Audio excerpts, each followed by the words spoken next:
You're listening to Heritage Radio Network.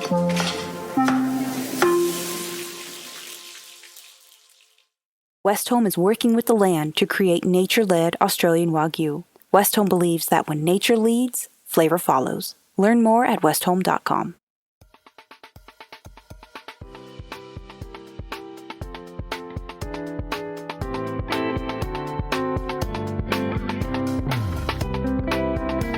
Good morning, everybody. This is Amuse News. I'm your host, RJ. We are back. It's been a minute. I'm happy to be here with you all. It's just me today. I'm going to go through some news and some things that I've been checking out over the past week or so. And we appreciate you joining. And as always, I just want to tell you that this is brought to you by Heritage Radio Network. And I'm on an adventure through the food world, listening, eating, learning. And on Thursday, I'm going to be talking with Karen Katz, who is the former executive producer of Emerald Live during the glory days of Emerald Live. And she has a book out called Getting Sauced. We're going to talk with Karen about backstage chaos and her career and a bunch of other stories that she has to tell from her time as executive producer of Emerald Live. So that should be fun. We're going to do that on Thursday. Today, I wanted to bring you some of the stuff that I've been listening to and things that I've been reading. And if you see things out there you think we should be talking about, please let us know. You can contact us on social media, of course, email, etc. If you are going to be at the Fancy Food Show in New York City, I'll be there on June 24th and 25th. It'd be great to meet. I'm always, as part of this process and project and journey, I want to meet you all. So let us know. I'm going to be out and about at the show those 2 days. Okay, so first I want to tell you, you probably know this if you followed news in the food world, but the James Beard Award winners were last night. You can read about them. I'll put a link in the show notes to see all the winners. Outstanding Chef winner, Michael Rafidi, who he has a Washington, D.C. restaurant, Albi, which is a Michelin-starred restaurant in D.C., inspired by his family's roots in Ramallah. He dedicated his award to Palestinian people all over the world in his acceptance speech. I used to live in DC for a long time, so I know about his work and about his food. And he was kind of the big winner last night in terms of Outstanding Chef. There were a ton of winners, of course, across lots of different categories. And I have to say, the one that I was keeping an eye on, which was the Mid-Atlantic region here, where Philadelphia is part of that.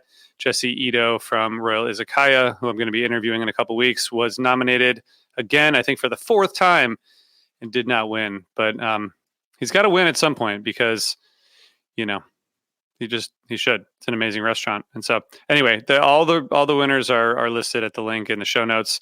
Another podcast episode I want to tell you about. I hope that everyone got to check out my interview with Mark Bittman. If you didn't, you can look in the show notes to see a link to that. But there's a new episode of Food with Mark Bittman. Kate, his daughter, and Mark talk with Fadi Katan, who's the chef and author of the new cookbook, Bethlehem, A Celebration of Palestinian Food. He's a French-Palestinian chef who lives in Bethlehem, and he has one restaurant there and one in London. And they talk about the cookbook, and they talk about his restaurants and why we should recognize and champion origin, and how doing so and looking at the origins of food and recipes and cooking is a lesson in humility. He talks about the effect that the recent conflict in the region has had on his outlook on food, but also on agriculture, and his new book, of course. So interesting listen. Again, link is in the show notes to all of this. There is a new podcast episode from Proof. I've talked about them a few times, from America's Test Kitchen. I thought this was a really fun listen. The episode is called Buy Me Some Biryani and Cracker Jacks.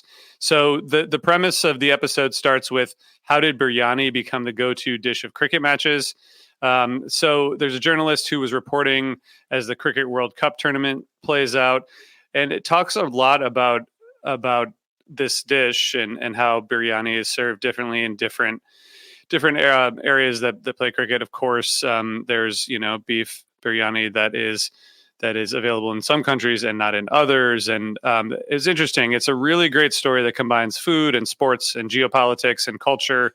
It's really entertaining, but I also learned a lot. I don't know anything about cricket, but I know that some people in the U.S. are starting to learn a little bit about cricket. But more than that, it was an interesting story about food and culture and how food and culture intersect, but also how food and culture can, be barriers as well. So I thought that was a really interesting listen from Proof. There was a really interesting article on Grist this week. It's called "Heat Waves Making Restaurant Workers Unsafe." The story starts by talking about Oscar Hernandez, who works at a restaurant inside a casino in Las Vegas, who worked in a kitchen without AC, and basically he never cooled down and had a bunch of conditions that he developed from this work. And with climate change, of course, it seems clear that the confluence of indoor and outdoor heat is something that we're going to be dealing with from here forward. And it has inspired some workers to unionize and fight for stronger safeguards. Just kind of reading a little bit from this article, food workers have long been on the front line of worsening global temperatures. Farm workers in the U.S. are necessarily exposed to the elements, but lack federal regulations around heat exposure and safety.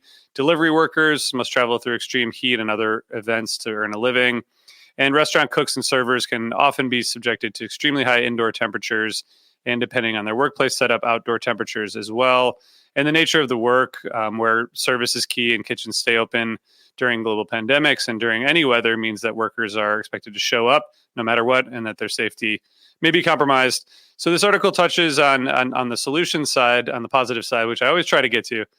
Several chains, regional and national, that have made moves to unionize, including Starbucks, to help protect workers, which I think is well worth our time and effort. So that's worth a read. Check that out, and might learn a little something. Okay, if you're watching live, stay. Just keep watching. If you're listening, we're going to take a quick break. Whether you're a chef or just love going to restaurants, you know the best ingredients are everything, especially when it comes to beef. In Northern Australia, there's a different approach to raising high-quality beef. Westholme, based in Queensland and Northern Territory, is working with the land to create nature-led Australian Wagyu. Westholme stewards 16 million acres of rangeland, guided by their natural ecosystems.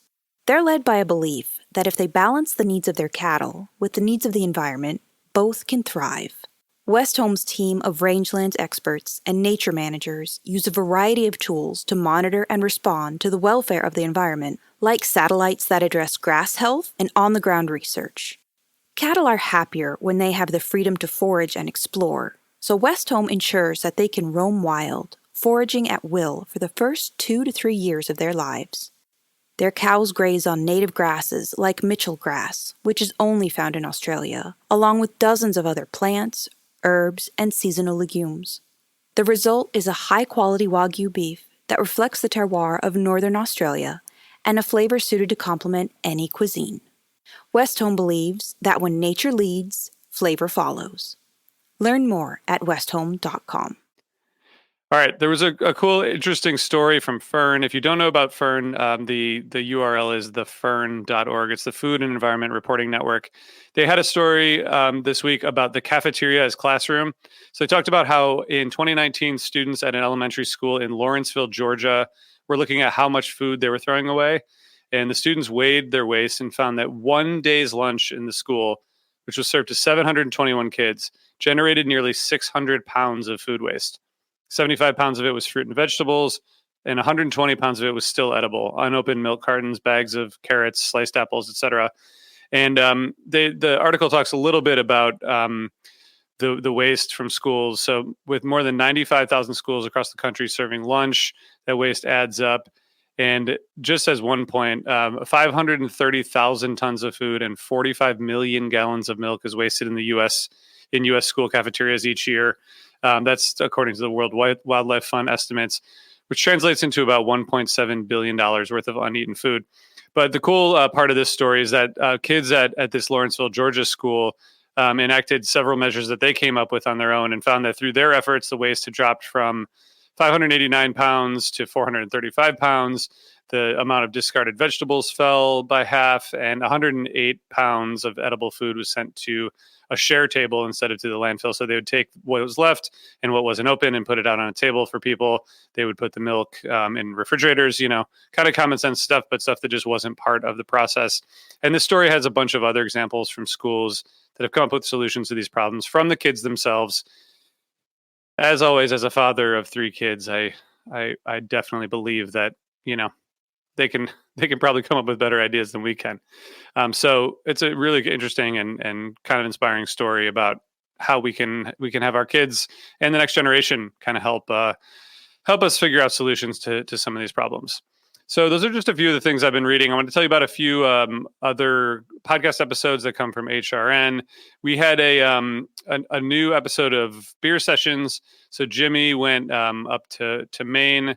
Jimmy's awesome. Jimmy's all over the place. He's traveling everywhere, but he went to Cider Feast 2024 from Portland, Maine, which seems like a pretty awesome time. I love Portland, Maine, and he got to talk to a bunch of people who make cider. And I think we were talking about the theme that we are kind of communicating this month from HRN is celebration.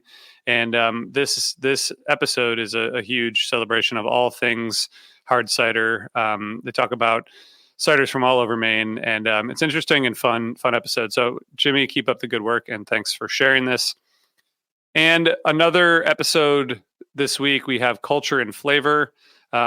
Chef Johnny Rhodes talks with Zella Palmer, the host. He's Chef Rhodes is from Houston. He's worked at Gramercy Tavern and many others, but he talks about his mission, which is to continue advancing the culture, his culture through agriculture and land ownership as it represents sacrifice and beauty of the African American experience. He talks about the episode's called "The Violence of Hunger." There's some pretty heavy topics, but really interesting and thought-provoking conversation coming from Zella, as always. So thank you, Zella, for bringing that to us. We have another episode of Gastronomica, one of our podcasts, which did an episode on a piece called "The Climate Reality for Independent Restaurants."